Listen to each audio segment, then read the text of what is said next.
Good morning, all of you. I welcome you all to Ansarkari. So let's start our today's discussion for 22nd of December. So we see that COVID-19 cases are again on a rise in countries like US and China. And here you can see how was the situation in India comparing it with China. So in China, you can see the peak, that is the second wave happening this time in December. And this was a situation during April, and correspondingly, we see that cases were on rise in India during July period this year. And moving ahead, so in Bengal, we see the dokra metal craft. So you should be knowing about that the dokra metal craft it belongs to the state of West Bengal, and so as to ensure that we are able to sustain and or in order to revive this metal craft, we are conducting a workshop in different villages so that people they get to know about this metal craft and they start practicing it, and it also becomes a sustainable livelihood source for them. So dokra is an ancient tradition. Its documented history is about 5,000 years old. So that is, we can say, so much we can say. Obviously this is going to be very precious when it is having a history of 5,000 years. So making dokra art is a difficult process, and each figurine it takes about a month to make. So that's how we can say it is difficult and it requires so much of specialization, and hence we are conducting workshops to explain the same, to tell the people about this metal craft. And they are made by 7 to 8 varieties of clay so as to make one figurine of a dokra figure. So that is about it, and these are the important details about this craft. So you can find out more if you wish to. Let's move ahead.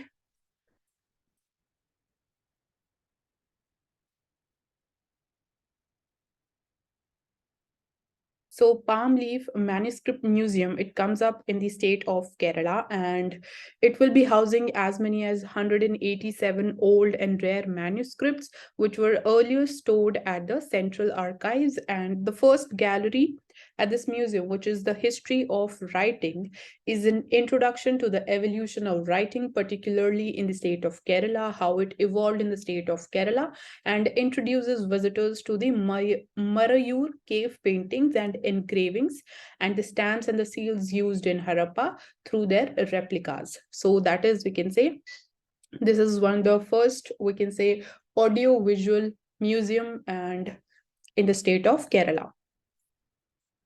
Then coming to the editorial page, so here we are talking about making the medicines affordable so that as we say that if these medicines, obviously as the situation is right now, that they are so expensive that it is violating the people's fundamental right to life, to dignified life, I should say, which is given in Article 21 of the Constitution, and which is one of the fundamental rights. So this article is specifying on making these medicines affordable. So we have talked about this in the past also about the medicine to cure the breast cancer, which is known as, the drug is known as ribociclib, and it costs around 48,000 to 95,000 a month, and we expect the patient to take one of these medicines for the rest of his or her life. So that's how costly it is, and obviously people cannot afford such a costly and expensive drug, that too for their entire life when they're diagnosed with breast cancer. So the first argument which is advanced by the pharmaceutical companies for their maintaining such high prices of such drugs is that what is their point of view of maintaining such high prices is that the first argument advanced by them is that they spend over $3 billion in research and development in developing such medicines. So in order to, we can say, to recoup this amount, that is, we can say in this case it stands at $3 billion.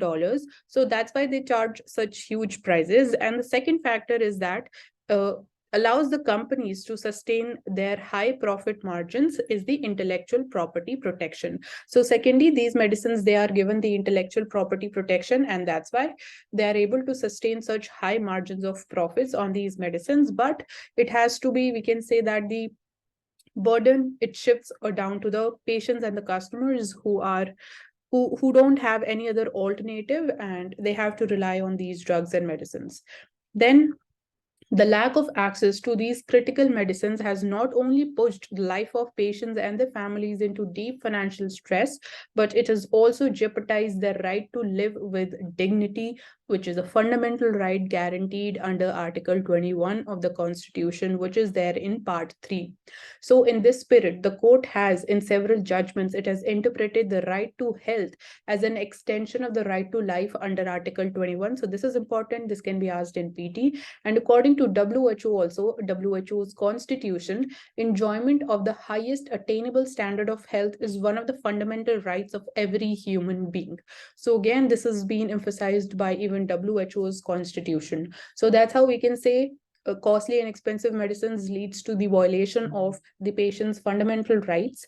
And talking about what is the way out of this situation. So, here the article is emphasizing the fact that most obvious option is to authorize the Indian companies to domestically produce these high-priced cancer medicines, granting the compulsory licenses to these companies, which is going to be under Section 84 and 92 of the Patents Act. So what happens when a compulsory license is granted to a company? So the company, it gets the authority, it gets the license to produce these expensive medicines, we can say, to produce their the generic versions of these expensive medicines. And we already know that generic medicines, they are very affordable, they are cost friendly when it comes to their cost and the prices to the consumers and the patients. So that is one alternative that is there in front of us. And alternatively, the government can also invoke the provisions of Section 100, which empowers it to authorize any entity to use a patented invention without the authorization of the patent holder. So that is also there. Government has so much of power, and it has like the sole power rests with the government when it comes to authorizing any entity to produce even a patented invention of a medicine, and that too without the permission of the patent holder. So the government can use this power and provide some relief to the consumers. Moving ahead, and we have discussed this topic a lot of times, which is again talking about the appointments of the election commissioners, the chief election commissioner, and the election commissioners. So we'll not be going into detail in this article, but we'll be looking at certain things which are like we have not discussed it before, and also which are important for PT. So here you should be knowing that Article 324 of the Constitution is fountainhead that creates the Election Commission of India. So you should be knowing that Election Commission of India is created under Article 324 of the Constitution. Then the adoption, we adopted the Indian Constitution on 25th of November 1949. That was adopted by the Constituent Assembly. And talking about what are the views of Dr. B.R. Ambedkar, he said that however good a constitution may be, it is sure to be turned out bad because those who are called to work it happen to be a bad lot. So even if your constitution is good, but the people who are, we can say, interpreting it or ensuring its implementation, if they are bad, then obviously a good constitution can definitely turn out to be bad thing. And the working of the constitution does not depend wholly upon the nature of the constitution. So that is the point, that is the view of Dr. B.R. Ambedkar. And why this point has been highlighted here is the fact that we are trying to ensure that the appointments that are being made to the Election Commission of India, they are free from any political interference, which will going to ensure it's free, it's independent and free and fair working of the Election Commission, which is very important for sustaining a healthy democracy. So if the democracy in its real sense is to be preserved in the country, the importance of the Election Commission of India has to be recognized and accepted. So that is there. So we have talked about INS Marmugoa in detail about its, we can say, the strengths or the, we can say, the technologies that there in it. So the warship, which is known as the Yard 12705, which has been named after the Goan port city of Marmugoa, is the second of the 4 Vishakhapatnam class destroyers being built under the Project 15B. And when we talk about its firepower, so it comprises the BrahMos missiles, which is surface-to-surface missiles. Then it is also equipped with Barrack 8 surface-to-air missiles and RBU 6000, which is anti-submarine rocket launchers, and it is also equipped with torpedoes. So Again, it is going to be important when we talk about India's strategic policy. It has strategic importance because it will be ensuring more, we can say, maritime security, given the rising presence of China in the Indian Ocean and also in the Indo-Pacific. So that is there. Then Rajya Sabha passes the Maritime Anti-Piracy Bill, and the bill is going to fulfill the expectations of the UNCLOS, that is the United Nations Convention on the Law of the Sea, which India is also signatory to. And the bill also addresses the issue of death penalty as an exceptional case, and the quantum of punishments envisaged are in line with the gravity of the offenses. So that is there. And talking about the FCRA rules, so we are ensuring that the funding that the NGOs receives from the foreign sources, they are not misused domestically in order to, encourage, we can say, drug usage and likewise. So even when we talk about controlling the menace of drugs, especially in the youth, so the act that is there for it is known as the Narcotic Drugs and Psychotropic Substances Act. So you can find out more about what are the FCRA rules, that is Foreign Contribution Regulation Acts rules. You can find out about it. And the next thing is, we have again talked about this before, so as you can see, these topics, they keep get on repeating. So there in this article, it is talking about reducing the age of consent from 18 to 16, that is right now under the POSCO Act, and even the judiciary has put forward this point to lower the age of consent from 18 to 16. And the act clearly defines a child as a person below the age of 18. So that is the definition of child as per the POSCO Act. And the act was further amended in 2019 to introduce more stringent punishment, including death penalty for committing sexual crimes on children. So that is there. And the government has basically said that there is no plan as far as the current parliament session is concerned about revising this age of consent. So that is the update, and we are not going to see any reform in this direction as of now. And then the bill has been passed in Lok Sabha, which will be including the Binjia community, which belongs to the state of Chhattisgarh. So here the important information is that Binjia community comes from Chhattisgarh. Then US is going to send precision bombs and Patriot missiles to Ukraine. So we are not going to see this war ending sooner. And USA is providing missiles and, we can say, defense equipments to Ukraine.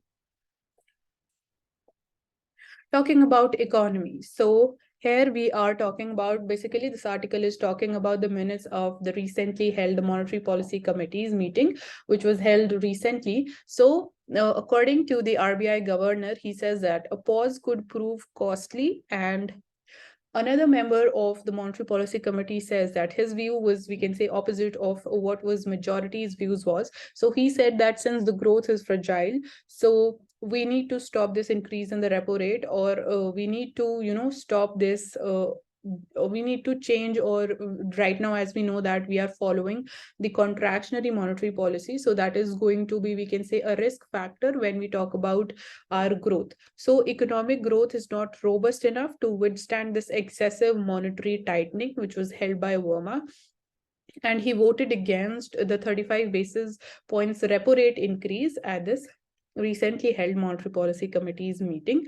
And the minutes of the meeting show that while majority was focused on inflation, on controlling inflation, and the lone opponent to a rate increase, he flagged the growth's fragility. So as we know that the objective of Monetary Policy Committee is to ensure, we can say, to control inflation and also ensure that growth is also not impacted, or we have a sustained growth in future. So that's why we see that both these points are being highlighted in the meeting. And given uncertain outlook, the MPC, it may have to play catch up to ward off the accentuated inflationary pressures. And that was the view of RBI governor. And at 6.25% repo rate very likely overshoots the level needed to achieve price stability, poses an unwarranted risk to growth. So this was the view of the sole opponent in the MPC in the committee. And he says that the repo rate is too high and it definitely poses a risk to our growth. And he also cites that whatever changes are made right now, they would be seeing the real impact after 3 to 4 quarters. So there is obviously certain time lag when we see the changes taken, the changes made right now, the decisions taken right now, they say the real impact on the economy after a certain time lag. So that is there, and that is, we can say, the entire view how the discussions they go on in the monetary policy committee and what are the view of different economists. And talking about the private cryptocurrencies, so again the RBI governor says that if they are not, we can say, controlled, or if they are not banned, then they can lead to the next financial crisis. So Shaktikant Das, he warned that allowing the private cryptocurrencies to grow, they can precipitate the next financial crisis. And he reiterated the RBI's demand for a complete ban, saying such instruments, they do not have any underlying value and they are 100% speculative in nature. So that is the view of, we can say, RBI when it comes to cryptocurrencies. And India, it is planning for formation of a stabilisation fund to bolster the carbon markets. We talked about this, that we are coming up with a formation of the carbon market so as to control our carbon dioxide emissions. And India is planning a stabilisation fund to keep the prices of credits in its planned carbon market above a certain threshold, so ensuring that they remain attractive for the investors and that the market succeeds in cutting down the emissions. And money in the fund would be used by a market regulator to buy the carbon credits if the prices it fell too low. So that is there. And consistent investor interest in the credits and a floor under the price would be needed, as sharp falls in the market, it could discourage industries from reducing their carbon emissions, because if the prices they go too low, then that is not going to be, we can say, attractive or beneficial for the industries who are taking efforts, who are making efforts, spending so much on in order to reduce their carbon emissions. So that is there, and that's how we can say the main objective of the stabilization fund is going to be, and the market becoming fully operational by 2026, which is going to cover 37% of our emissions. So that is there. And India may lead the digital technology next year, which is according to Tech Mahindra. And talking about in which areas when we talk about digital technology, so that can be in autonomous systems, in 5G technology, and in green technology. So these are, we can say, going to the major focus or major driving force when we talk about the digital technology revolution also. So now talking about anti-dumping duty. So DGTR, he proposes imposing anti-dumping duty on Indonesian viscose fiber. So the Director General of Trade Remedies, he says that it should be imposed on the viscose staple fiber being imported from Indonesia. And here you should be knowing that what is the meaning of anti-dumping duty. So when a country, when the exporting country is exporting certain goods at a price which is even lower than their prices which are there in the domestic market, in that case, the importing country can impose anti-dumping duty in order to stop or in order to curb such imports, which is obviously going to have a negative impact, or which is going to hamper their domestic market and the domestic producers, because obviously when you are importing such cheaper goods into your economy, the domestic producers, they are going to be impacted. And that's why we impose anti-dumping duty. And looking in the past, apart from this incidents, India has imposed anti-dumping duty on the stainless steel tube imports from China. So often we used to see that anti-dumping duty was imposed when we were importing some goods at a very cheaper price from China. But now in this case, we are seeing that again the same situation, again the same thing is happening when we are importing the viscose fiber from Indonesia. So that is it for today. Thank you for joining Ansarkari, and do not forget to subscribe to our channel, hit the like button and share this video as much as possible. See you soon tomorrow. Thank you so much.